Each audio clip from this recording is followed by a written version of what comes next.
Bonjour tout le monde, c'est l'heure de la lecture de l'évangile tel qu'il m'a été révélé de Maria Valtorta. 10e et dernier tome. Nous sommes au dernier tome tous ensemble. Le dernier tome est la passion et la mort de Jésus.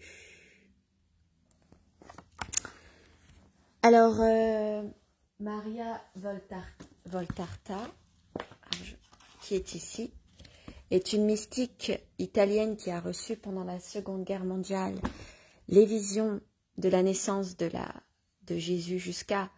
Donc j'ai regardé l'index, c'est jusqu'à la dormition de la Vierge Marie, jusqu'à son Assomption.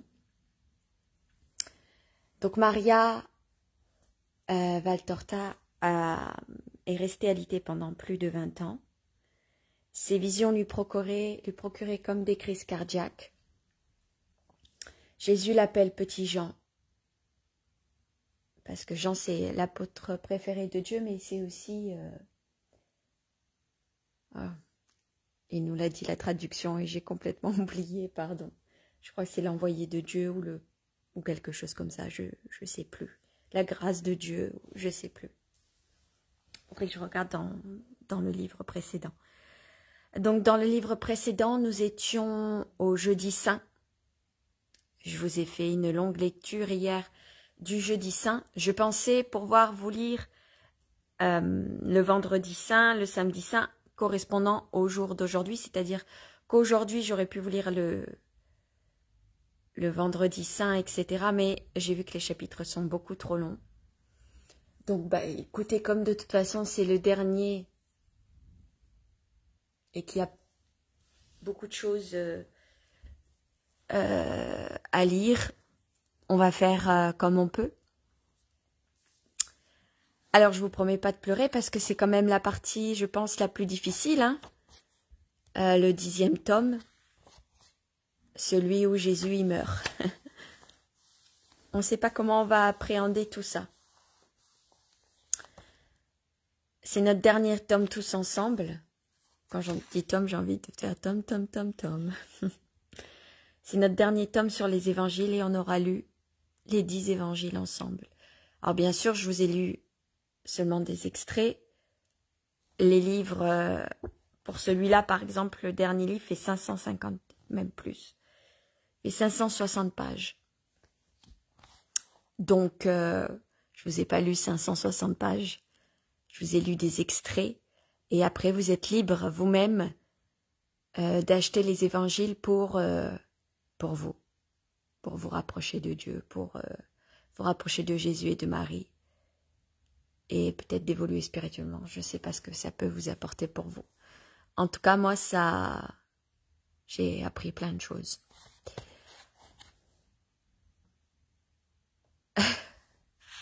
Je pense que c'est vrai, vous pourrez acheter les livres et puis lire vous-même après. Vous n'avez pas besoin de moi pour d'autres lectures. Donc, je vais commencer par la passion et la mort de Jésus. Introduction. Et c'est une dictée d'abord de Jésus. Du 10 février 1944. Jésus dit : « Maintenant viens. Même si ce soir tu sembles sur le point d'expirer, viens, je veux te conduire à mes souffrances. Long sera le chemin que nous devrons parcourir ensemble, car aucune douleur ne m'a été épargnée, ni celle de la chair, ni celle de l'esprit, ni celle du cœur, ni celle de l'âme. Je les ai toutes connues, j'ai fait de chacune d'elles ma nourriture et ma boisson, jusqu'à en mourir. Si tu posais ta bouche contre mes lèvres, tu sentirais qu'elle garde encore l'amertume d'une telle souffrance. Si tu pouvais voir mon humanité sous son aspect aujourd'hui étincelant, tu te rendrais compte de l'éclat avec lequel rayonnent les milliers de blessures qui couvrirent, comme d'un vêtement pourpre vivant, mes membres lacérés, exsangues, battus, transpercés par amour pour vous. Aujourd'hui, mon humanité resplendit. mais elle a été semblable à celle d'un lépreux, tant elle était frappée et humiliée.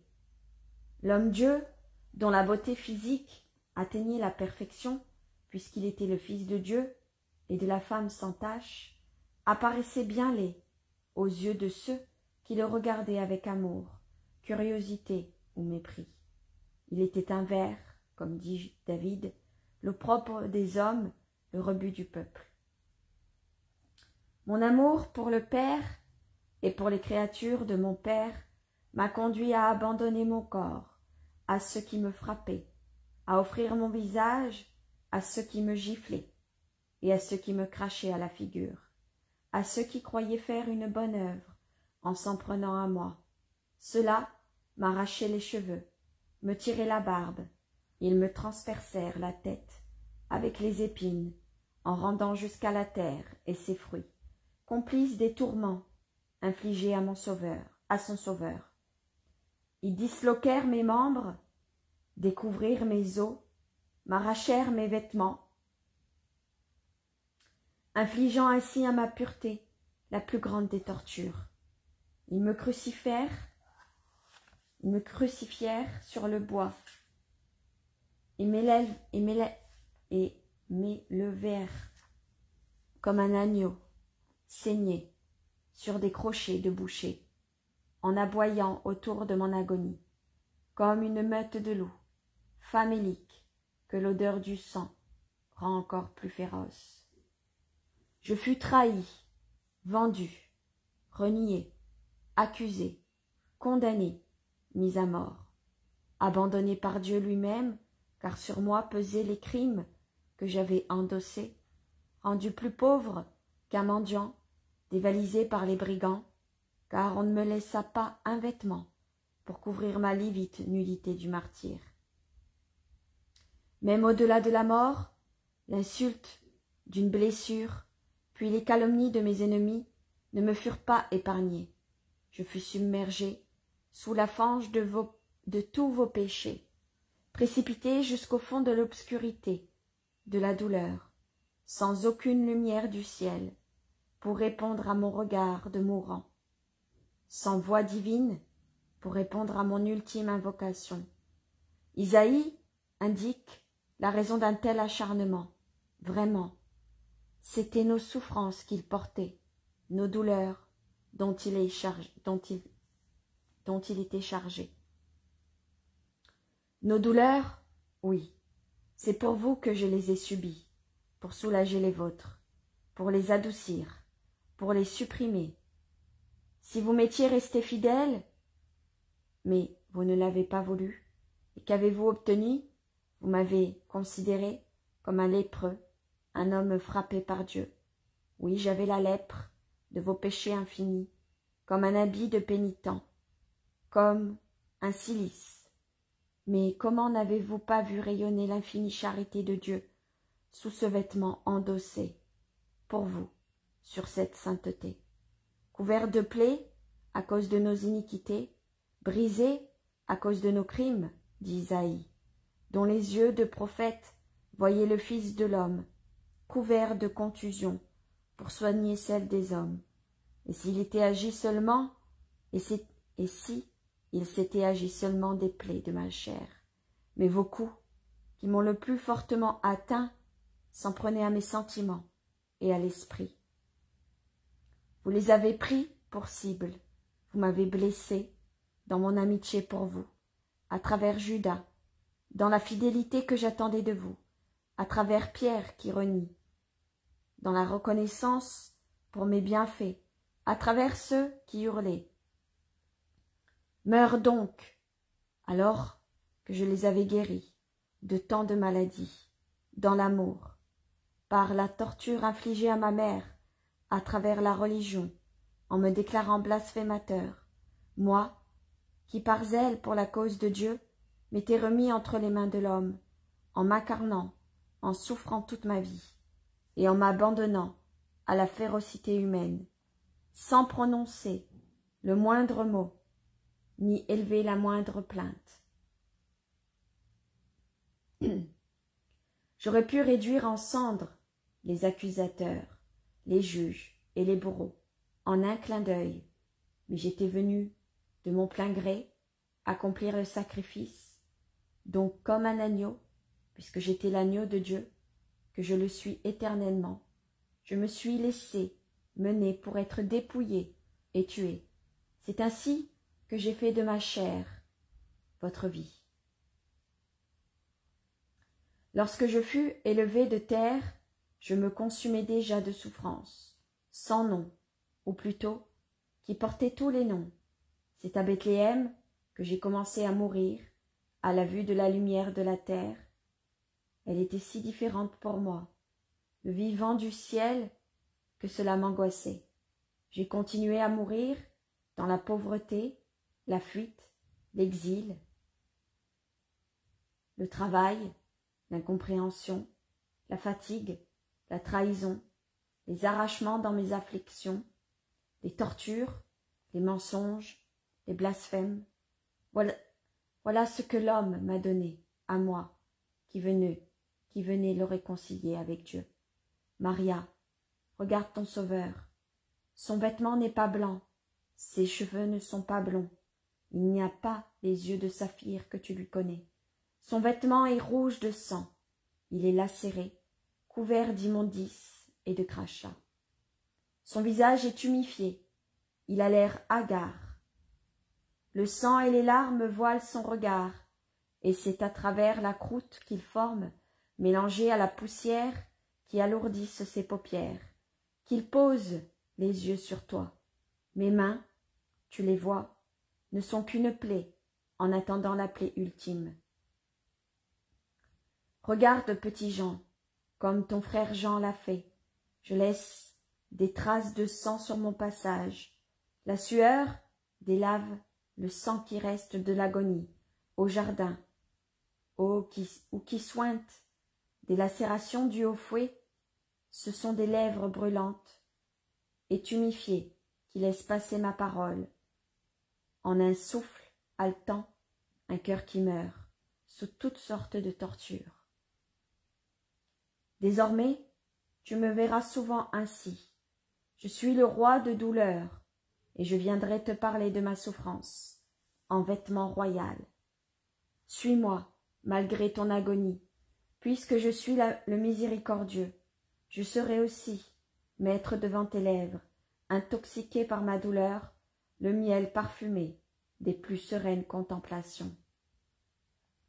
Tu dois néanmoins préférer celle du sang, car c'est grâce à elle que tu as la vie, et que tu le porteras aux autres. Baise ma main ensanglantée, et veille en méditant sur moi, ton Rédempteur.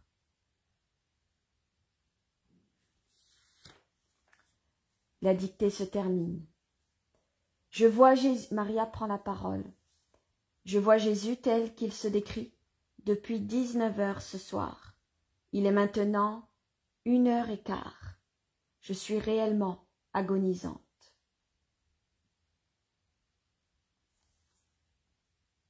De 19h à 1h15 du matin, elle voit Jésus agonisant.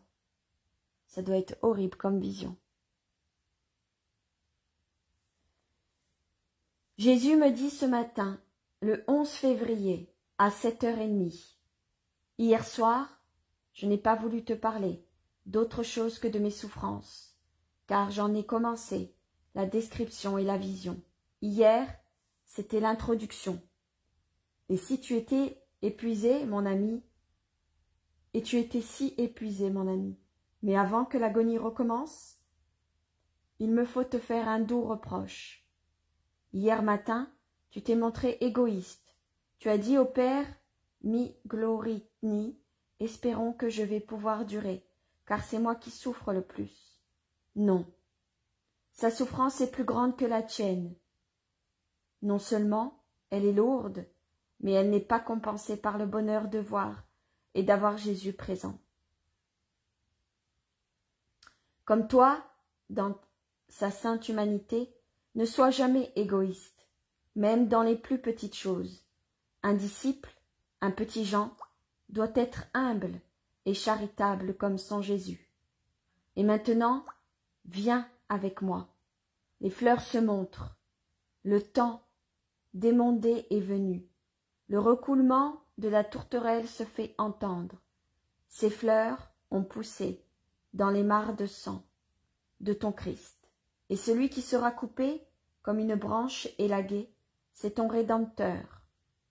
La voix de la tourterelle qui appelle l'épouse à son banquet de noces, douloureuse et sainte, c'est la mienne qui t'appelle. Lève-toi et viens. Comme le disent les textes de la messe d'aujourd'hui, viens contempler et souffrir. C'est le don que je fais à ce que j'aime.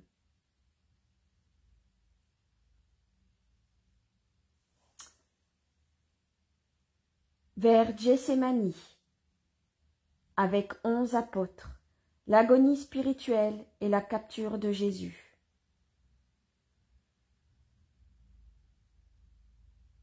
Vision du 16 mars 1945. Pas un bruit sur la route. Seule l'eau d'une fontaine qui jaillit, dans un bassin de pierre, rompt le profond silence. L'obscurité s'étend encore le long des murs, des maisons. Du côté de l'Orient, alors que, en face, la lune commence à blanchir les toits, là où le chemin s'élargit pour former une petite place. La clarté laiteuse et argentée de la lune vient embellir les cailloux et la terre. Mais sous les nombreuses arcades qui, telles des ponts-levis ou des étés, relient ces vieilles maisons aux ouvertures peu nombreuses sur les rues, l'obscurité est d'autant plus totale que, à cette heure-ci, toutes ces maisons sont fermées et sombres, comme si elles étaient à l'abandon. Il s'ensuit que la torche rougeâtre portée par Simon acquiert une singulière vivacité et une utilité encore plus grande. Les visages, dans cette lumière rouge et mobile, prennent un relief net, et tous révèlent autant d'états d'âme différents. Le plus solennel et le plus calme, c'est celui de Jésus. Pourtant, la fatigue le vieillit. En y faisant paraître les lignes inhabituelles, on devine déjà l'effigie de son visage recomposé dans la mort. À côté de lui, Jean porte un regard étonné et douloureux sur tout ce qu'il voit. On dirait un enfant terrorisé par quelque récit ou par quelque promesse effrayante, et qui demande de l'aide à plus grand que lui. Mais qui pourrait l'aider? Simon le Zélote, de l'autre côté de Jésus, a le visage fermé, sombre. Il rumine, visiblement, des pensées atroces. Mais c'est encore le seul, avec Jésus, à montrer un aspect plein de dignité. Les autres marchent en deux groupes qui ne cessent de se décomposer et de se recomposer. Ils sont tous en ébullition. De temps à autre, la voix rauque de Pierre ou celle de baryton de Thomas s'élève avec une résonance étrange. Puis ils baissent la voix, comme effrayés de ce qu'ils disent. Ils échangent sur ce qu'il convient de faire. Les uns et les autres proposent telle ou telle idée, mais aucune ne s'impose, car l'heure des ténèbres arrive, et les jugements humains restent obscurs et confus. « Il fallait me le dire plus tôt, lance Pierre fâché. Mais personne n'a parlé. Même pas le maître, répond André. Si, c'est justement lui qui te le disait. Mon frère, c'est à croire que tu le connais pas. Mais moi je ressentais quelque trouble, et j'ai suggéré. Allons mourir avec lui. Vous vous en souvenez?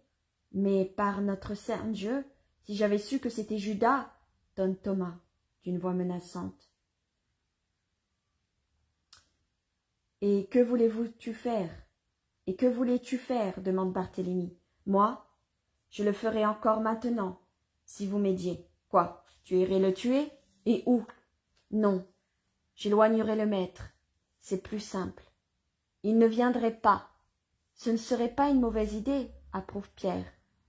Impulsif comme il revient en arrière et s'insère dans le groupe des deux fils d'Alphée, qui, avec Matthieu et Jacques, parlent tout bas, comme des conjurés. Écoutez, Thomas propose d'éloigner Jésus. Tous ensemble, on pourrait de Gethsémani par Béphagé à Béthanie, et de là en route pour quelques endroits. Nous faisons cela. Une fois qu'il sera mis en lieu sûr, on revient et on extermine Juda. C'est inutile. Israël n'est qu'une souricière, répond Jacques, fils d'Alphée. Et maintenant, elle est tout près de se refermer. On le comprenait bien, il y a trop de haine. Matthieu, tu me fais enrager. Tu avais plus de courage quand tu étais pécheur. Philippe, parle. Philippe qui arrive tout seul et paraît être en plein monologue, lève la tête et s'arrête. Pierre le rejoint. Après avoir discuté, ils rejoignent le groupe de tout à l'heure. À mon avis, le meilleur endroit, c'est dans le temple, affirme Philippe. Tu es fou, s'écrient les cousins de Jésus, et avec eux Matthieu et Jacques de Zébédée. Mais on veut sa mort là-bas. Chut, quel vacarme, je sais ce que je dis. Ils le chercheront partout, sauf là. Jean et toi avez de bons amis parmi les serviteurs d'Anne. Il suffira d'une bonne poignée d'or, croyez-moi. Le meilleur endroit pour cacher quelqu'un que l'on recherche, c'est la maison du geôlier. Je ne suis pas d'accord, répond Jacques, fils de Zébédée, mais consulte aussi les autres.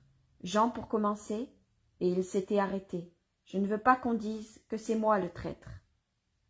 Je n'y avais pas pensé alors. Pierre s'est anéanti. Nous ne pouvons rien faire d'autre que ceci. Éloigner sa mère. La pitié le demande, propose Jude.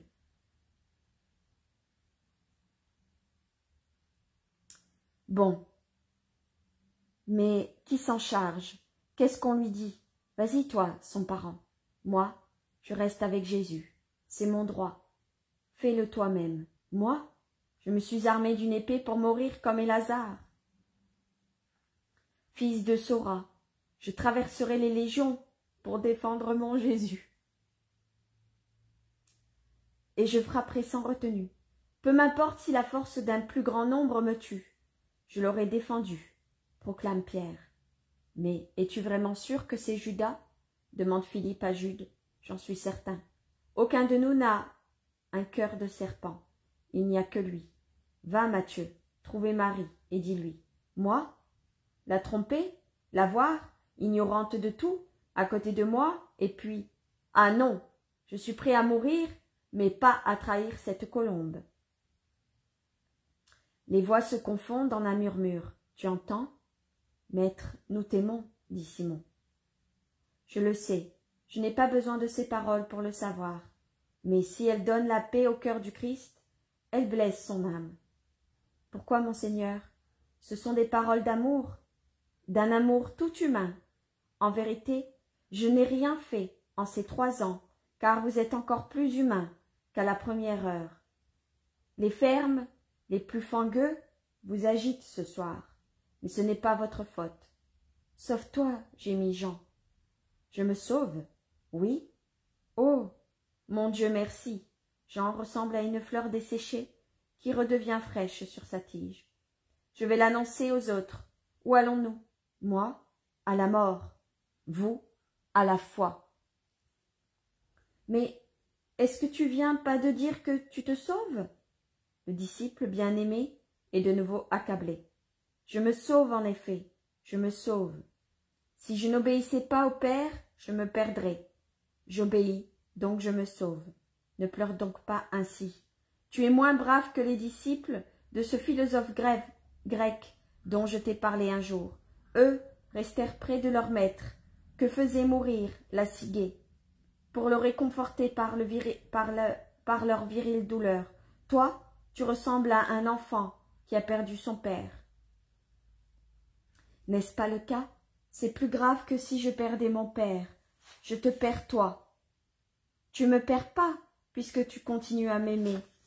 Et perdure quelqu'un qui est séparé de nous par l'oubli sur la terre et par le jugement de Dieu dans l'au-delà. Mais nous ne serons pas séparés, jamais, ni par ici, ni par l'un, ni par l'autre.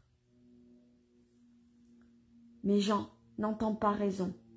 Simon s'approche encore plus près de Jésus et leur confie à voix basse. « Maître, moi, Pierre et moi, nous espérions faire quelque chose de bon, mais toi qui sais tout, dis-moi, dans combien de temps penses-tu être capturé? Avant que la lune ne soit au milieu de sa course. » Simon fait un geste de douleur et d'impatience pour ne pas dire de dépit. Alors tout est inutile. Maître, je vais t'expliquer. Tu nous as presque reproché, à Pierre et à moi, de t'avoir laissé seul ces derniers jours. Mais si nous nous éloignons pour toi, c'est par amour pour toi. Dans la nuit du lundi, Pierre, impressionné par tes paroles, est venu me trouver pendant mon sommeil pour me dire « Toi et moi, j'ai confiance en toi. Nous devons faire quelque chose pour Jésus. » Même Judas a assuré le vouloir s'en occuper. Ah, pourquoi n'avons-nous pas compris alors? Pourquoi ne nous as-tu pas révélé, toi? Mais dis-moi, tu en as parlé à personne? Vraiment à personne? Peut-être l'as-tu compris il y a quelques heures seulement? Je l'ai toujours su, avant même qu'il ne soit au nombre des disciples.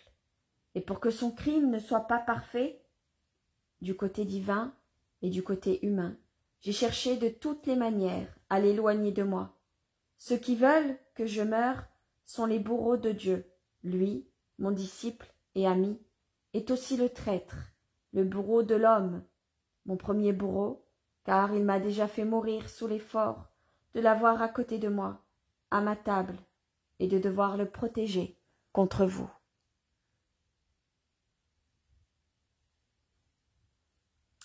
Et personne ne le sait? Jean, je lui ai dit à la fin de la scène. Mais qu'avez-vous fait? Même Lazare? Lazare ne sait vraiment rien. Aujourd'hui, nous sommes allés le voir. Il était en effet venu de grand matin à sacrifier et à repentir sans même s'arrêter à son palais et sans se rendre au prétoire, alors qu'il y a toujours. C'est une habitude qu'il a prise de son père. Or, Pilate, tu le sais, est en ville ces jours-ci. Oui, ils y sont tous. Il y a Rome, la Nouvelle-Sion, avec Pilate. Il y a Israël avec Caïphée et Hérode. Il y a tout Israël, car la Pâque a rassemblé les enfants de ce peuple au pied de l'autel de Dieu. As-tu vu Gamaliel? Oui. Pourquoi me demandes-tu cela? Je dois le revoir demain. Gamaliel est ce soir à Béphagé, je le sais. Quand nous serons arrivés à Gethsémani, tu iras trouver Gamaliel et tu lui diras « Tu obtiendras bientôt le signe que tu attends depuis 21 ans, rien d'autre. Puis tu reviendras avec tes compagnons. » Mais comment le sais-tu? Ô maître, mon pauvre maître, qui n'a même pas le réconfort d'ignorer les actes d'autrui. Tu dis bien, le réconfort d'ignorer. Pauvre maître, car il y a plus d'œuvres mauvaises que de bonnes, mais je vois aussi celles qui sont bonnes, et je m'en réjouis. Alors tu sais que, Simon, c'est l'heure de ma passion. Pour la rendre plus complète, le Père me retire la lumière à mesure qu'elle s'approche. D'ici peu, je n'aurai que ténèbres et la contemplation de ce que sont les ténèbres, autrement dit, tous les péchés des hommes. Vous ne pouvez pas comprendre. Personne, à moins d'y être appelé par Dieu pour une mission spéciale, ne comprendra cette passion, dans la grande passion. Puisque l'homme est matériel, même dans l'amour et dans la méditation, il n'y aura qui pleureront et souffriront à cause des coups que j'ai reçus et de mes tortures de Rédempteur. Mais on ne mesurera pas cette torture spirituelle qui, soyez-en sûrs, vous qui m'écoutez, sera la plus atroce. Parle-moi donc, Simon, guide-moi sur les sentiers où ton amitié est allée pour moi, car je suis un pauvre qui perd la vue, et qui voit des fantômes, et non des choses réelles. » Jean le serre contre lui et demande « Quoi, tu ne vois plus ton Jean ? Je te vois, mais les fantômes surgissent des brumes de Satan, visions de cauchemars et de douleurs. Nous sommes tous enveloppés de miasmes infernales ce soir, et moi, il cherche à créer la lâcheté, la désobéissance et l'affliction. En vous, il suscitera la déception et la peur. Chez d'autres, qui ne sont normalement ni peureux ni criminels, il amènera le crime et l'effroi. À ceux qui appartiennent déjà à Satan, il apportera la perversion surnaturelle.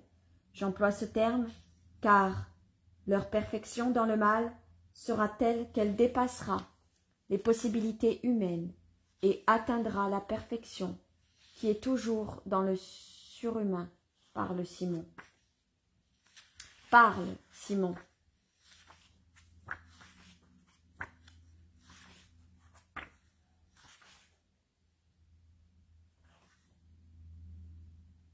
Oui, depuis mardi, nous ne faisons que nous déplacer pour savoir, pour prévenir, pour chercher de l'aide. Et qu'avez-vous pu faire? Rien, ou bien peu. Et ce peu ne sera plus rien quand la peur paralysera les cœurs. Je me suis heurtée aussi à Lazare. C'est la première fois que cela m'arrive. C'est qu'il me paraît inerte. Lui, il pourrait agir, c'est un ami du gouverneur. C'est toujours le fils de Théophile. Mais Lazare a repoussé toutes mes propositions. Je l'ai quitté en criant. Je pense que l'ami dont parle le maître, c'est toi. Tu me fais horreur. Et je ne voulais plus retourner chez lui. Mais ce matin, il m'a appelé et m'a dit « Peux-tu encore penser que je suis le traître ?» J'avais déjà vu Gamaliel, Joseph d'Arimathie et Cousa, Nicodème et Manaën, et enfin ton frère Joseph. Et je ne pouvais plus croire cela. Je lui ai répondu « Pardonne-moi, Lazare, mais je sens ma pensée bouleversée, plus que lorsque j'étais moi-même un condamné. » Et il en est ainsi, maître. Je ne suis plus moi-même. Pourquoi souris-tu? Parce que cela confirme mes propos. Les brumes de Satan t'enveloppent et te troublent. Qu'a répondu Lazare? Il a dit « Je te comprends. Viens aujourd'hui avec Nicodème. J'ai besoin de te voir. » Je me suis rendu chez lui pendant que Pierre allait chez les Galiléens, car ton frère qui vient de si loin a des nouvelles plus récentes que nous. Il assure qu'il a été informé par hasard en parlant avec un vieux Galiléen, ami d'Alphée et de Joseph, qui habite près des marchés. Oui, un grand ami de la maison. Il est ici avec Simon et les femmes. Il y a aussi la famille de Cana. J'ai vu Simon. Eh bien, Joseph, par son ami qui est ami aussi d'un homme du temple, devenu son parent, par les femmes, a appris que ta capture était décidée. Il a déclaré à Pierre « Je l'ai toujours combattu, mais par amour, et tant qu'il était encore fort, mais maintenant qu'il devient comme un enfant, à la merci de ses ennemis, moi, son parent, qu'il ait toujours aimé, je suis avec lui. C'est un devoir de sang et de cœur. » Jésus sourit et reprend un instant le visage serein et heureux de joie. Et Joseph a dit à Pierre, les pharisiens de Galilée sont des serpents, comme tous les pharisiens. Mais toute la Galilée n'est pas pharisienne. Il y a ici beaucoup de Galiléens qui l'aiment. Allons leur conseiller de se rassembler pour le défendre. Nous n'avons que des couteaux, mais les bâtons aussi sont des armes quand on les manie bien. Si les milices romaines n'interviennent pas, nous aurons vite raison de cette lâche canaille que sont les sbires du temple. Pierre est donc parti avec lui. Moi, pendant ce temps, je suis allé chez Lazare avec Nicodème. Nous avions décidé de le persuader de venir avec nous et d'ouvrir sa maison pour rester avec toi. Il nous a répondu « Je dois obéir à Jésus et rester ici pour souffrir 2 fois plus. » Est-ce vrai? C'est vrai. Je lui ai donné cet ordre. Pourtant, il m'a donné les épées. Elles sont à lui. Une pour moi, une pour Pierre. Cousa voulait lui aussi me donner des épées, mais que sont deux lames de fer contre tout un monde. Cousa ne peut croire ce que tu dis, que ce que tu dis soit vrai. Il jure qu'il ne sait rien, et que là, à la cour, on ne pense qu'à profiter de la fête. Une ripaille, comme à l'ordinaire. Il a même recommandé à Jeanne de se retirer dans l'une de leurs maisons de Judée. Mais Jeanne tient à rester ici recluse, dans son palais, comme si elle n'y était pas. Néanmoins, elle ne s'éloigne pas. Elle a près d'elle Plotina, Anne et Niké, et deux dames romaines de la maison de Claudia. Elles pleurent, prient et font prier les innocents. Mais il n'est plus temps de prier. Voici venu le temps du sang. Je sens renaître en moi le zélote, et je brûle de tuer pour faire vengeance. Simon, si j'avais voulu te faire mourir maudit, je ne t'aurais pas enlevé à la désolation. Jésus est très sévère. Oh, pardon, maître, pardon, je suis comme ivre, je délire. Et que dit Manahen? Pour lui, cela ne peut être vrai, et si c'était vrai, il assure qu'il te suivra jusqu'au supplice. Comme vous avez tous confiance en vous, que d'orgueil en l'homme. Et Nicodème et Joseph, que savent-ils? Rien de plus que moi. Il y a quelque temps, dans une assemblée, Joseph s'en est pris au Sanhédrin. Il les a traités d'assassins, parce qu'il voulait te tuer, parce qu'il voulait tuer un innocent. Et il a ajouté, tout est illégal dans cette affaire. Jésus a bien raison. C'est l'abomination dans la maison du Seigneur. C'est l'autel, cet autel sera détruit, car il est profané. S'ils ne l'ont pas lapidé, c'est parce que c'était lui. Mais dès lors, ils l'ont tenu dans l'ignorance totale. Seuls Gamaliel et Nicodème sont restés ses amis, mais le premier ne parle pas, et le second, ni lui ni Joseph n'ont plus été convoqués au Sanhédrin pour les décisions les plus importantes. Ils se réunissent illégalement ici et là, à des heures différentes, car ils ont peur de Rome. Ah, j'oubliais. Les bergers, eux aussi, sont avec les Galiléens, mais nous sommes peu nombreux. Si Lazare avait voulu nous écouter et aller trouver le prêteur, mais il ne nous a pas écoutés. Voilà ce que nous avons fait, beaucoup et rien. Et je suis tellement accablée que je voudrais parcourir la campagne en criant, comme un chacal, en m'abrutissant dans une orgie, en tuant comme un brigand, pour m'enlever cette pensée, que tout est inutile, comme l'a dit Lazare, comme l'ont dit Joseph, Cousa, Manahen et Gamaliel. Simon le Zélote ne semble plus être lui-même. Qu'a dit le rabbi?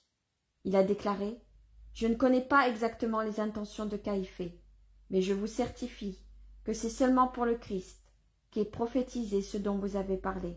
Et comme je ne reconnais pas le Christ en ce prophète, je ne trouve pas qu'il y ait lieu de s'agiter. Un homme sera tué, un homme bon, ami de Dieu, mais de combien de ses semblables Sion n'a-t-elle pas bu de sang?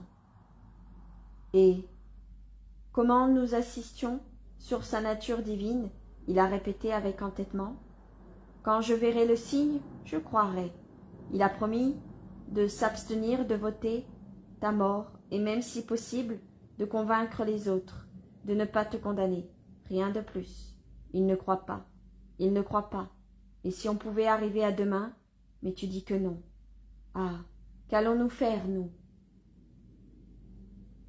Tu iras chez Lazare, et tu chercheras à y conduire le plus grand nombre de personnes possible, non seulement des apôtres, mais aussi des disciples, que tu trouveras en train d'errer sur les routes de campagne. Tu essaieras de voir les bergers et de leur transmettre cet ordre. La maison de Béthanie est plus que jamais la maison du bon accueil. Que ceux qui n'ont pas le courage d'affronter la haine de tout un peuple se réfugient là pour attendre. Mais nous ne te quitterons pas. Ne vous séparez pas. Divisés, vous seriez rien. Unis, vous serez encore une force. Simon, promets-moi cela. Tu es paisible, fidèle, tu sais parler et commander, même à Pierre, et tu as une grande obligation envers moi. Je te le rappelle, pour la première fois pour t'imposer l'obéissance. Regarde, nous sommes au Cédron. C'est de là que tu es monté vers moi, lépreux, et que tu es parti purifié. Pour ce don que je t'ai fait, accorde-moi un. Donne à l'homme ce que moi j'ai donné à l'homme. Maintenant, c'est moi le lépreux. Non, ne dis pas cela, gémissent ensemble les deux disciples. C'est pourtant le cas. Pierre et mes frères seront les plus accablés. Mon honnête Pierre se sentira comme un criminel et n'aura pas de paix. Quant à mes frères, ils n'auront pas le courage de regarder leur mère et la mienne. Je te les recommande. Et moi, Seigneur, de qui serais-je? Tu ne penses pas à moi? Mon petit enfant, tu es confié à ton amour. Il est si fort qu'il te guidera comme une mère. Je ne te donne pas d'ordre ni de direction. Je te laisse sur les eaux de l'amour. Elles sont en toi, un fleuve si calme et si profond que je me fais aucun souci pour ton lendemain. Simon, tu as entendu? Promets-moi. Il est pénible de voir Jésus tellement angoissé. Il reprend, avant que viennent les autres. Oh merci, sois béni. Tout le monde se réunit. Maintenant, séparons-nous. Moi, je monte là-haut pour prier. Je veux avec moi Pierre, Jean et Jacques. Vous restez ici. Si vous êtes accablés, appelez et ne craignez rien. On ne touchera pas à un seul cheveu de votre tête. Priez pour moi. Abandonnez toute haine et toute peur. Cela ne durera qu'un instant. Ensuite, votre joie sera complète. Souriez, que j'ai dans le cœur vos sourires. Et encore merci de tout, mes amis. Adieu. Que le Seigneur ne vous abandonne pas. Jésus se sépare des apôtres et s'éloigne, tandis que Pierre se fait remettre la torche par Simon. Celui-ci s'en est d'abord servi pour allumer les rameaux résineux qui brûlent en crépitant au bord de l'olivier, et répandent une odeur de genéviève.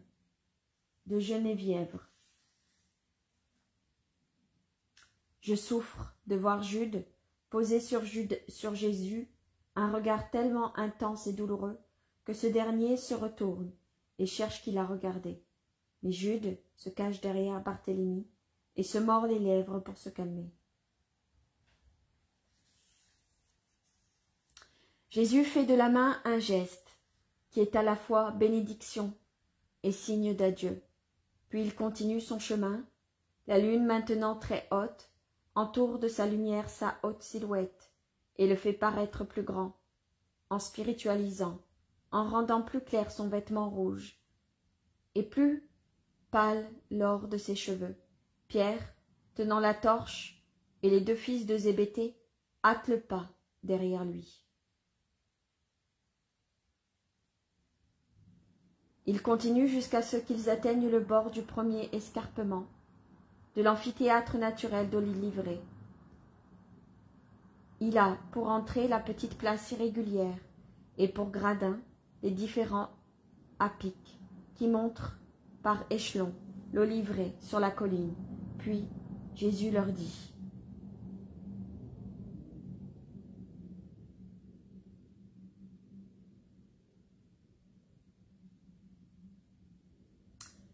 Arrêtez, arrêtez-vous et attendez-moi ici, pendant que je prie. Mais ne dormez pas, je pourrais avoir besoin de vous. Je vous le demande, instantanément. Priez, votre maître est vraiment très accablé. Il l'est visiblement, il paraît chargé d'un lourd fardeau. Où est désormais le beau Jésus viril et fort, qui s'adressait aux foules de sa chaude voix sonore, le regard dominateur, avec un sourire paisible. On le sent déjà saisi d'angoisse. C'est à croire qu'il a couru ou pleuré. Sa voix, hélas, infiniment triste. Pierre répond au nom de tous. Sois tranquille, maître. Nous veillerons et nous prierons. Tu n'as qu'à nous appeler, et nous viendrons. » Jésus les quitte, tandis que les 3 hommes se penchent pour ramasser les feuilles et les branches, afin de faire un feu qui serve à les tenir éveillés et à combattre la rosée qui commence à descendre abondamment. Ils marchent en leur tournant le dos, de l'Occident vers l'Orient, donc face à la lumière de la lune. Je vois qu'une grande douleur dilate encore davantage son œil. C'est peut-être un bistre de lassitude qui s'élargit, ou l'ombre de l'arcade sourcilière, je ne sais pas. Je sais qu'il a les yeux plus ouverts et plus enfoncés. Il monte, tête penchée. De temps en temps, il la relève en soupirant, comme s'il se fatiguait et haletait, et il jette un bref regard en direction de l'oliveraie paisible. Après quelques mètres de montée, il tourne autour d'une éminence qui se trouve ainsi entre lui et les 3 hommes qu'il a laissés plus bas. Alors Maria Valtorta a fait un dessin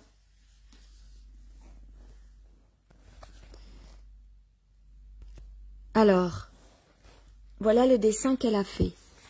Et donc ce dessin, il est écrit. Alors, ces mots de l'esquisse que nous reproduisons, on y voit le cédron. Donc ça, c'est le cédron. Le cédron est ici. Le cédron est ici, à gauche à verticale. Le numéro 1, 2 et 3. Alors, 1, 2 et 3. Alors, numéro 2, il est là. Le numéro 1 est ici. 1, 2. Je vois pas le numéro 3. Ah, et le numéro 3 est ici. 1, 2 et 3. Au centre, presque à l'horizontale, qui signifie les explications mises en bas du dessin. Numéro 1, c'est le lieu de la capture de Jésus. Ici, c'est le lieu de la capture de Jésus. Le numéro 2, c'est l'endroit où les apôtres Pierre, Jacques et Jean sont arrêtés. C'est là où ils s'arrêtent. Jésus est capturé ici, Pierre, Jean et Jacques sont arrêtés ici. Enfin, arrêtés dans le sens où ils ont stoppé, ils ne marchent plus, ils sont en pause. Ils sont en train de prier, ici. Et le numéro 3, c'est l'agonie, le rocher de l'agonie. Voyez le dessin? Numéro 1, donc ici nous avons le cédron. Capture de Jésus, les disciples qui prient ici, le rocher de l'agonie.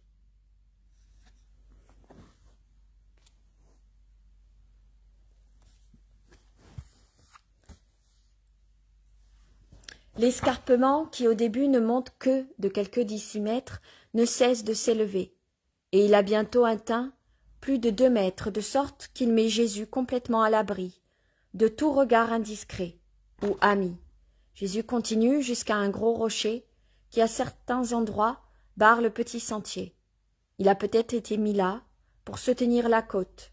Celle-ci, en effet, descend plus rapidement, jusqu'à un espace désolé qui précède les murs, au-delà desquels est située Jérusalem, tandis que, vers le haut, elle continue à monter par d'autres escarpements, couverts d'oliviers. Juste au-dessus du gros rocher se penche un olivier, tout noueux et tordu. On dirait un étrange point d'interrogation mis par la nature pour poser quelques questions.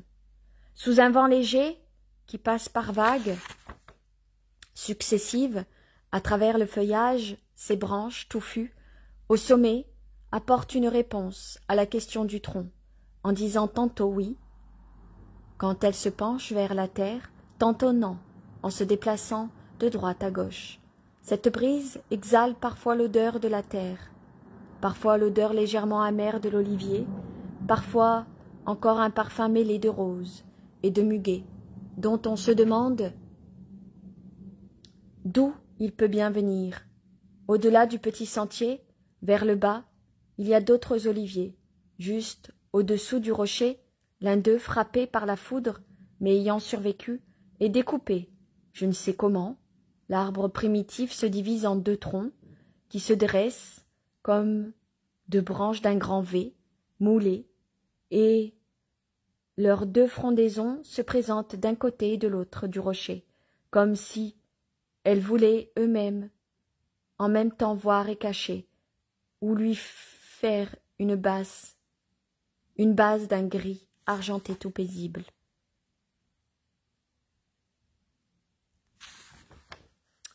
C'est là que Jésus s'arrête. Il ne regarde pas la ville, étendue en contrebas, toute blanche dans la claire de lune. Au contraire, il lui tourne le dos et prie, les bras ouverts en croix, le visage levé vers le ciel.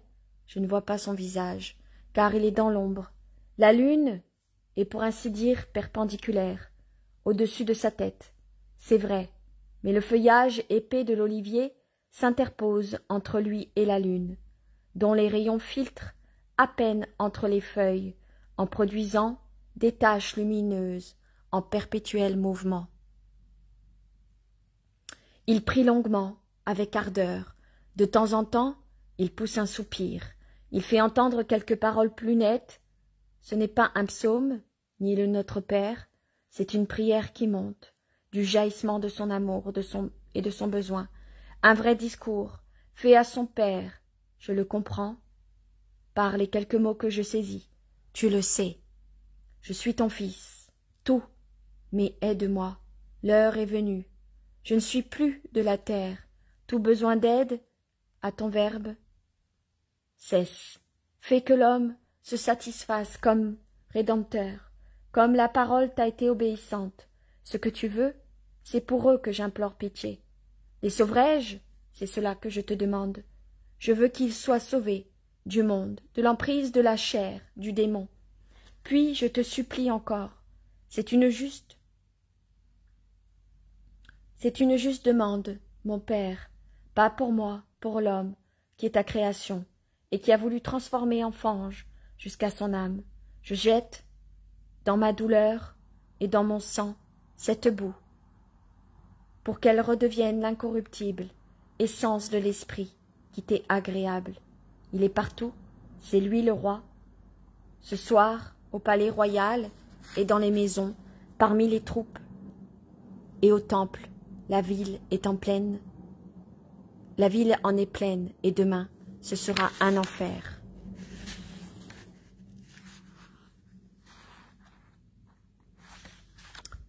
Jésus se retourne, s'appuie au rocher et croise les bras. Il contemple Jérusalem. Donc là, je vous remonte le dessin. Actuellement, dans l'histoire, Jésus, il est là. Les apôtres sont ici et sa capture est là. Donc actuellement, dans le livret, le cédron est ici. Jésus est dans l'histoire ici, entre les 2 arbres, entre l'olivier qui a été foudroyé, séparé en 2, le rocher de l'agonie.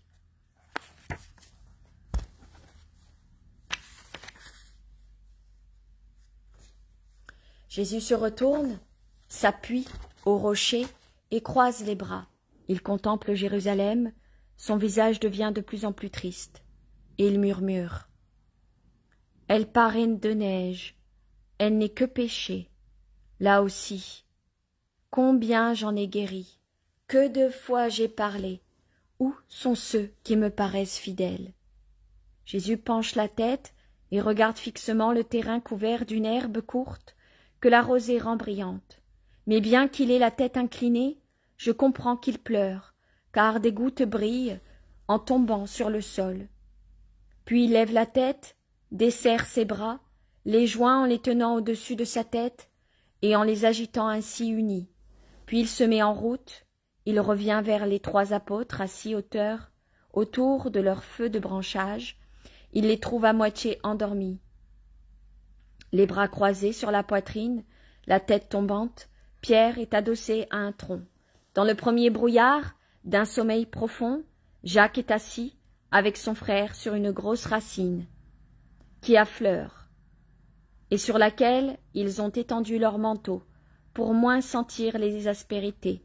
Mais bien qu'ils soient moins à l'aise que Pierre, eux aussi somnolent. Jacques a abandonné sa tête sur l'épaule de Jean, qui a penché la sienne sur celle de son frère, comme si un demi-sommeil les avait immobilisés dans cette pause. « Vous dormez ? Vous n'avez pas su veiller une seule heure ? J'ai tant besoin de votre réconfort et de vos prières. » Les trois hommes sursautent, confus, ils se frottent les yeux, ils murmurent une excuse, accusant la digestion pénible d'être la première cause de leur sommeil. C'est le vin, la nourriture, mais maintenant cela passe. Ce n'a été qu'un moment, nous ne désirions pas parler, et cela nous a endormis. Mais désormais, nous allons prier, à haute voix, et cela nous arrivera plus. Oui, priez et veillez, pour vous aussi, car vous en avez besoin. Oui, maître, nous allons t'obéir. Jésus repart, la lune lui frappe le visage si fort que sa clarté d'argent fait pâlir son vêtement rouge, comme si elle le couvrait d'une poussière blanche et lumineuse. Je vois dans cette clarté son visage découragé, affligé, vieilli, le regard est toujours dilaté, mais paraît embué de larmes, la bouche a un pli de lassitude. Il revient à son rocher, plus lentement et tout penché. Il s'y agenouille, en appuyant ses bras au rocher, qui n'est pas lisse. À mi-hauteur, il a une sorte de sein, comme si on l'avait travaillé exprès. Sur ce sein de dimension réduite, il a poussé une petite plante qui ressemble à ces fleurs en forme de petits lys, que j'ai déjà vues en Italie, à ces endroits rocheux. Les feuilles sont rondes, mais dentelées, sur les bords écharnus, et les fleurs ont des tiges très grêles. On dirait de petits flocons de neige qui saupoudrent la grisaille du rocher. Et les feuilles vert foncé, Jésus appuie les mains près d'elle et pose la tête sur ses mains, jointes pour prier, de sorte que les fleurs lui frôlent la joue. Après un moment, il sent la fraîcheur des petites corolles, il lève la tête, il les regarde, les caresse et leur parle. « Vous êtes purs, vous me réconfortez. Dans la petite grotte de maman, il y avait aussi des fleurs. Et elle les aimait, car elle racontait, quand j'étais petite, mon père me disait « Tu es un tout petit lys, plein de rosées célestes. Maman, oh maman !» Il éclate en sanglots, retombé un peu sur ses talons, la tête posée sur ses mains jointes. Je le vois et je l'entends pleurer, tandis que ses mains serrent ses doigts et se tourmentent l'une l'autre. Je l'entends dire « À Bethléem aussi, je t'en ai apporté, maman, mais celle-ci, qui te les apportera désormais ?» Puis il recommence à prier, à méditer. Cette méditation doit être bien triste, ou plutôt angoissée, car pour y échapper, il se lève, marche en avant et en arrière, en murmurant des paroles que je ne saisis pas. Lève, puis baisse la tête, fait de grands gestes, se passe les mains sur les yeux, sur les joues, dans les cheveux, avec des mouvements machinaux et agités qui révèlent une grande angoisse. Ce n'est rien de le dire, le décrire c'est impossible. Impossible. Le voir c'est partager son angoisse. Il fait des gestes en direction de Jérusalem, puis il recommence à lever les bras vers le ciel comme pour demander de l'aide. Il enlève son manteau, comme s'il avait chaud, il le regarde, mais que voit-il? Ses yeux ne regardent pas autre chose que sa torture, et tout sert à cette torture, pour l'augmenter, même le manteau tissé par sa mère. Il l'embrasse et dit « Pardon, maman, pardon !»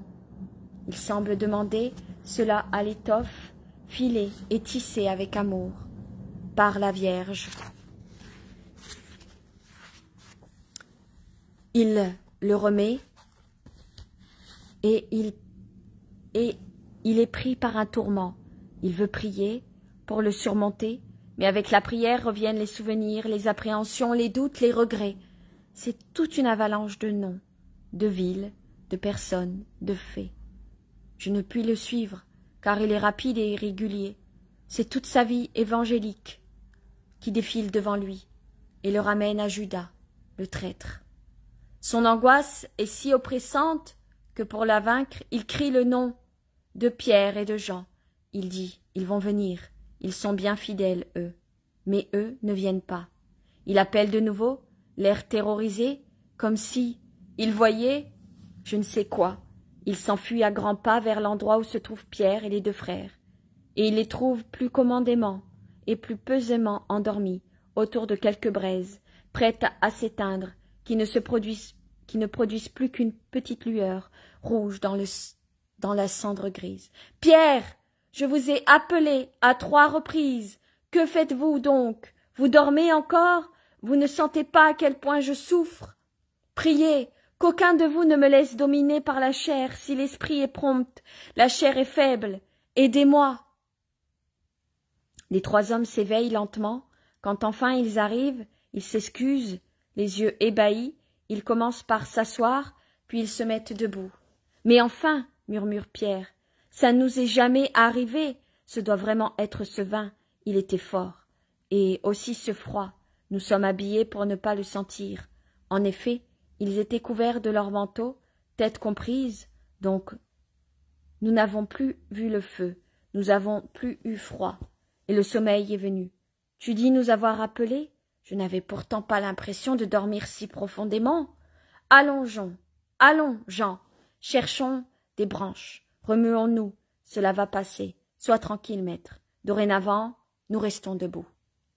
Il jette une poignée de feuilles sèches sur la braise et souffle pour animer la flamme. Il alimente avec les rameaux fournis par Jean, pendant que Jacques apporte une grosse branche de genévrier,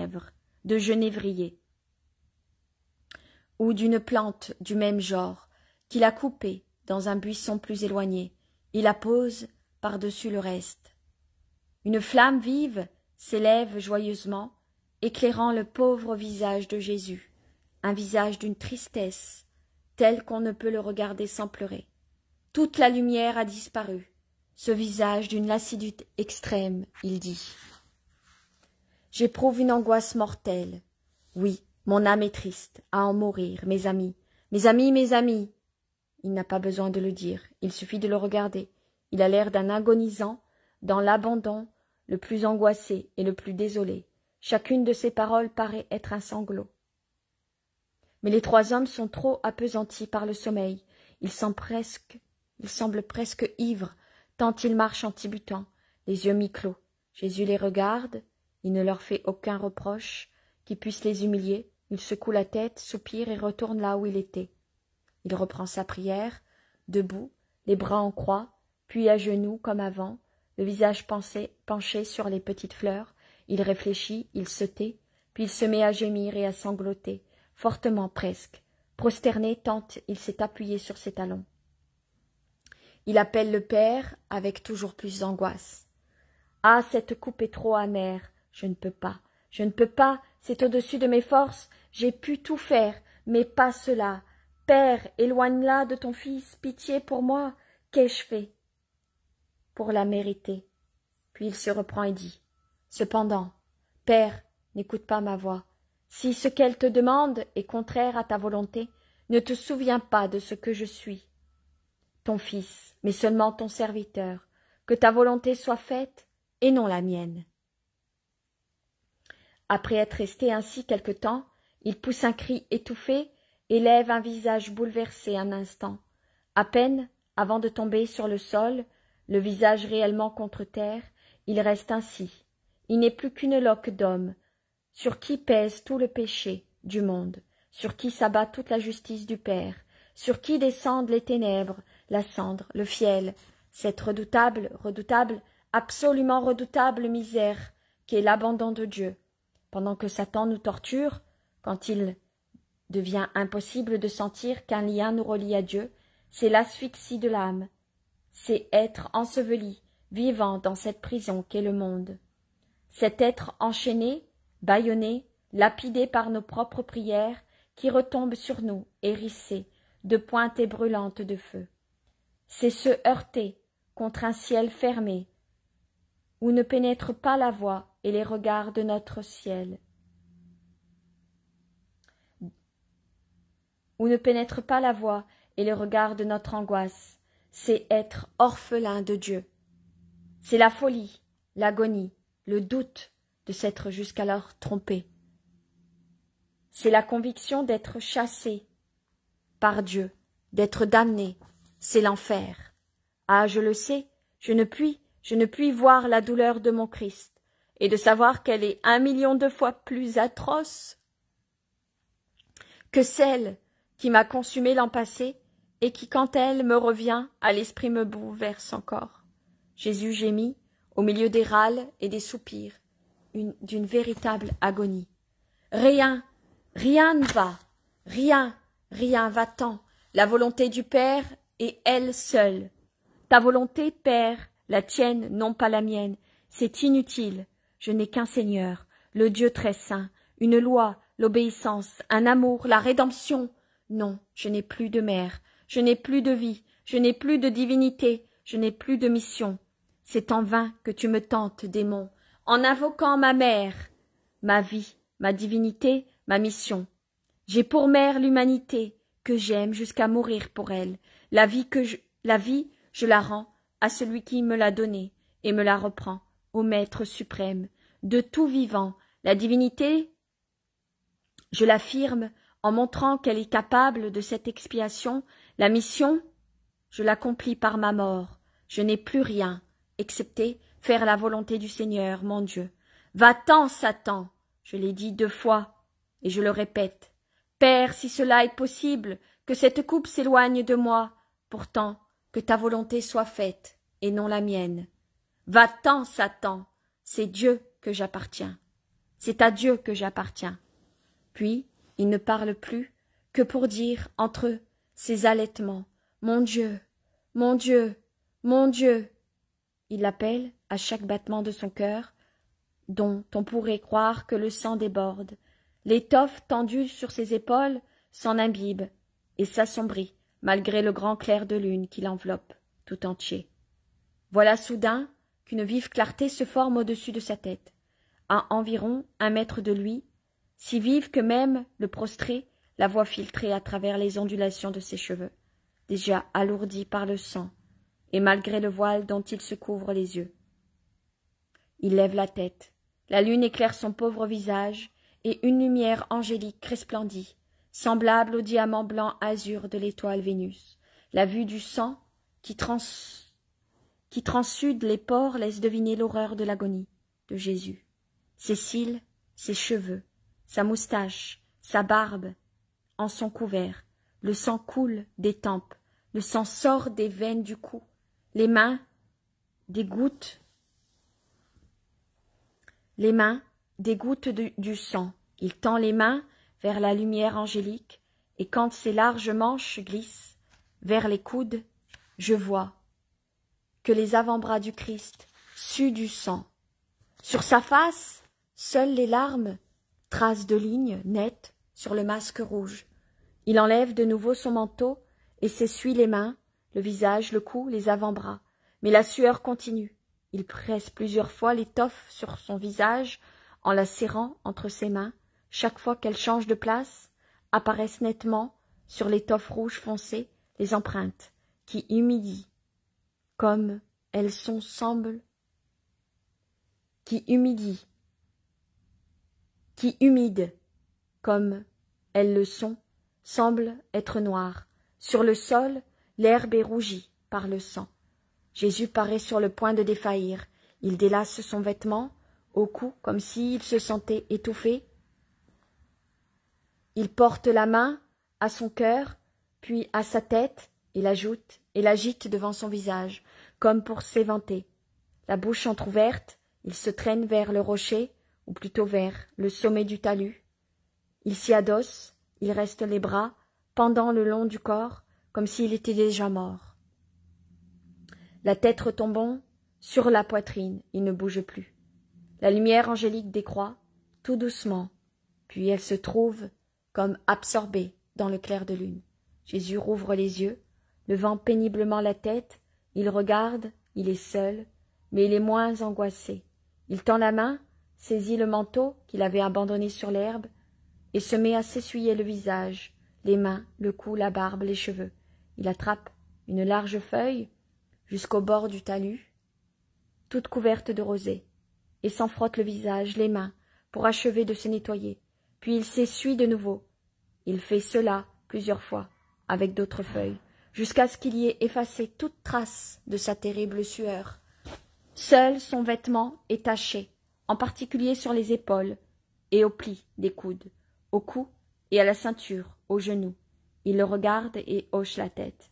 Il regarde aussi le manteau, mais le voyant trop taché, il le plie et le pose sur le rocher, là où il forme un berceau, près des fleurs.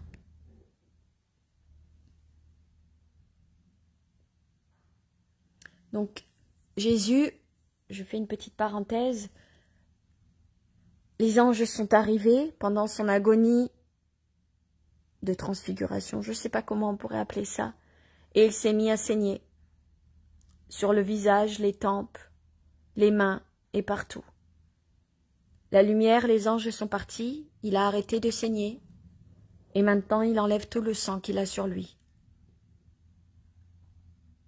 Vous savez, c'est comme Padre Pio, Marthe Robin, Natuzza Nevolio, tous ces mystiques, Saint François d'Assise qui saignait sans avoir l'agonie de Jésus. Jésus, avant d'être crucifié, il a saigné. Je ne savais pas du tout ça.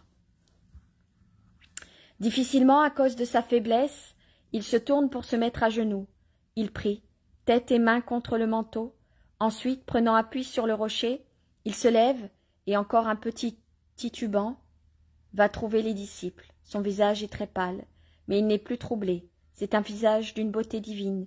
C'est bien qu'il soit exsangue et plus triste qu'à l'ordinaire. Pardon.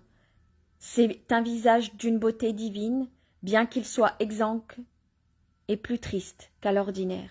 Les trois hommes dorment profondément, bien enveloppés dans leurs manteaux, allongés près du feu éteint. On les entend respirer fortement, comme au début d'un ronflement sonore. Jésus les appelle, mais c'est en vain. Il doit se pencher et secouer Pierre. « Qu'est-ce qu'il y a? Qui m'arrête » demande-t-il en s'étriant, abasourdi et effrayé de son manteau vert foncé. « Personne, c'est moi qui t'appelle. C'est le matin? Non, la seconde veille. »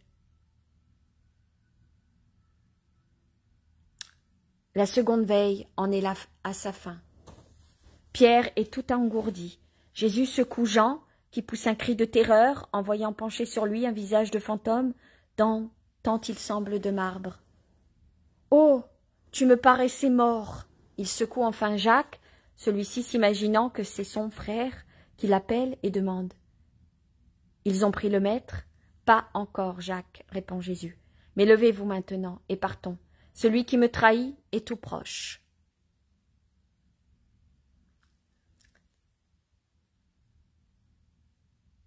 Les trois hommes, encore étourdis, se mettent debout. Ils regardent autour d'eux. Olivier, Lune, Rossignol brisent la paix.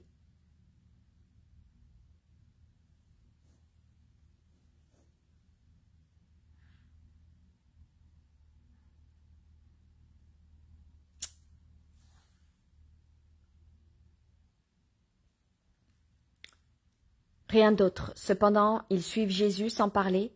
Les 8 autres apôtres sont eux aussi plus ou moins endormis auprès du feu éteint. « Levez-vous » tonne Jésus. « Pendant que Satan arrive, montrez à celui qui ne dort jamais et à ses fils que les enfants de Dieu ne dorment pas. »« Oui, maître. Où est-il, maître ?»« Jésus, moi. Mais qu'est-il arrivé ?» Et au milieu des questions et des réponses confuses, ils enfilent leurs manteaux. Ils ont à peine le temps de remettre un peu d'ordre qu'une troupe de sbires condamnés, commandés par Judas, fait éruption sur leur petite place, paisible, en éclairant violemment avec une foule de torches allumées. C'est une horde de bandits déguisés en soldats, des faces de galériens qui déforment un sourire démoniaque. Il y a aussi quelques zélateurs du temple. Je vous remontre. C'est ici, sur cette place, que Jésus a retrouvé ses apôtres. Donc, le rocher, l'agonie. Les 3 apôtres qui devaient prier avec lui qui se sont endormis, ici. Le rocher, 3 apôtres. Il rejoint les autres apôtres qui étaient restés sur la place, qui étaient endormis aussi. Et c'est ici que Judas arrive avec tout le monde pour arrêter Jésus. Le cédron est là. La place de l'arrestation de Jésus est ici, sur le mont des Oliviers.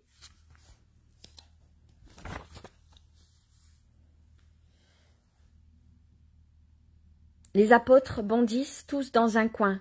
Pierre devant les autres, groupés derrière lui. Jésus reste à sa place.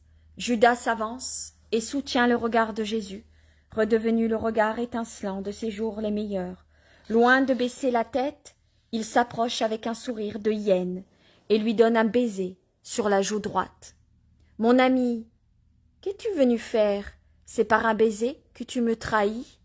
Judas baisse un instant la tête, puis la relève, insensible aux reproches comme à toute invitation au repentir.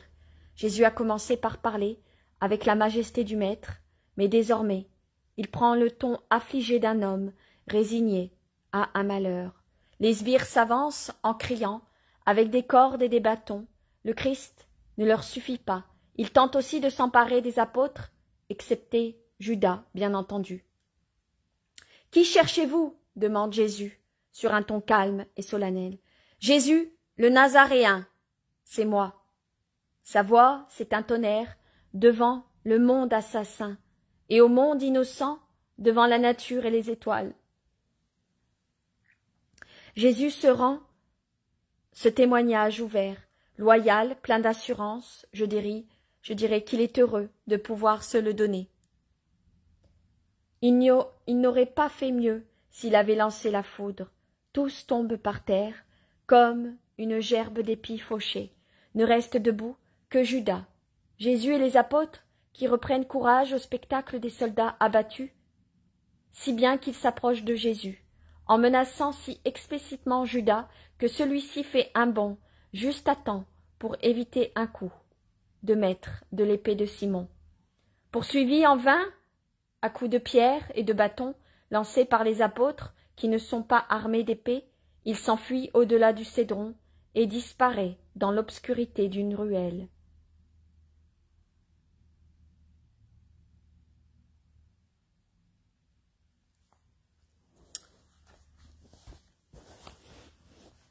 Donc, ils sont tous tombés par terre sauf Judas. Les apôtres ont défendu Jésus et Judas s'est enfui. Simon a donné un coup d'épée. Je vais relire ce passage. « Qui cherchez-vous » demande Jésus sur un ton calme et solennel. « Jésus le Nazaréen, c'est moi. » Sa voix est un tonnerre devant le monde assassin et au monde innocent, devant la nature et les étoiles. Jésus se rend ce témoignage ouvert, loyal, plein d'assurance. Je dirais qu'il est heureux de pouvoir se le donner. Il n'aurait pas fait mieux s'il avait lancé la foudre. Tous tombent par terre, comme une gerbe d'épis fauchés. Ne reste debout que Judas. Jésus et les apôtres, qui reprennent courage au spectacle des soldats abattus, si bien qu'ils s'approchent de Jésus, en menaçant si explicitement Judas que celui-ci fait un bond juste à temps pour éviter le coup de maître de l'épée de Simon. Poursuivi en vain, à coups de pierre et de bâton, lancés par les apôtres qui ne sont pas armés d'épée, il s'enfuit au-delà du cédron et disparaît dans l'obscurité d'une ruelle. « Levez-vous, qui cherchez-vous » je vous le redemande. Jésus le Nazaréen. Je vous l'ai dit, c'est moi, dit Jésus avec douceur. Oui, avec douceur. Laissez donc libres ces hommes, moi je viens. Déposez épée et bâton. Je ne suis pas un brigand. J'étais toujours au milieu de vous. Pourquoi ne m'avez-vous pas capturé alors? Mais c'est votre heure et celle de Satan. » Mais pendant qu'il part, Pierre s'approche de l'homme qui déjà tend les cordes pour attacher Jésus, et il donne un coup d'épée maladroit. S'il s'était servi de la pointe, il aurait été égorgé. Pardon. Mais pendant qu'il parle, Pierre s'approche de l'homme qui déjà tend les cordes pour attacher Jésus, et il donne un coup d'épée maladroit.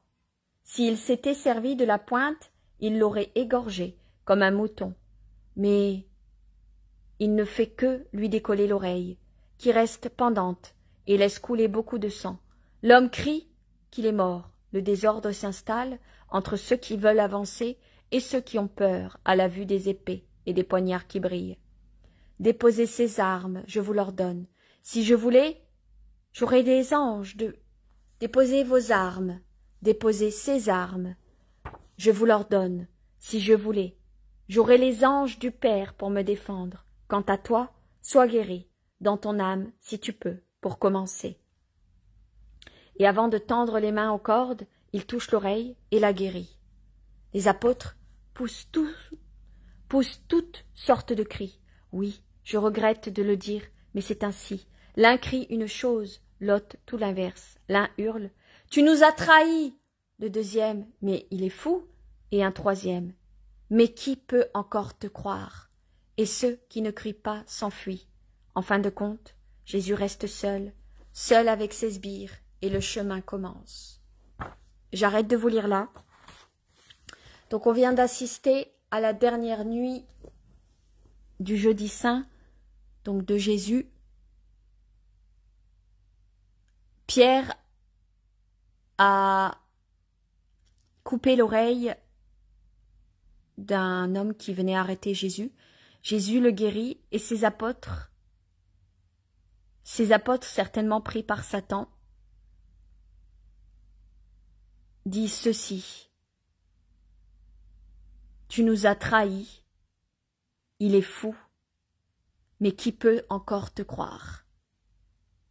Et ils s'enfuient tous, même Jean. Je ne savais pas que tout le monde fuyait. Je ne savais pas. Jésus est resté seul avec les sbires. Demain, je vous lirai la suite. Ça va être un long livre parce que ça parle beaucoup de l'agonie de Jésus. Donc je pensais pouvoir vous lire jeudi saint, vendredi saint, samedi saint, au jour même. Par exemple, aujourd'hui, vous lire tout vendredi saint, mais c'est pas possible. C'est pas possible. Bon, je vous laisse sur ce passage de l'Évangile. Et je vous dis à tout à l'heure pour la lecture des...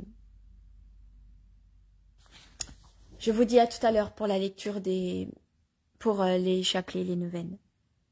À tout à l'heure. Et pour répondre à ta question, Adélaïde, vous pouvez rien faire. Vous avez raté l'heure sainte hier à 23h.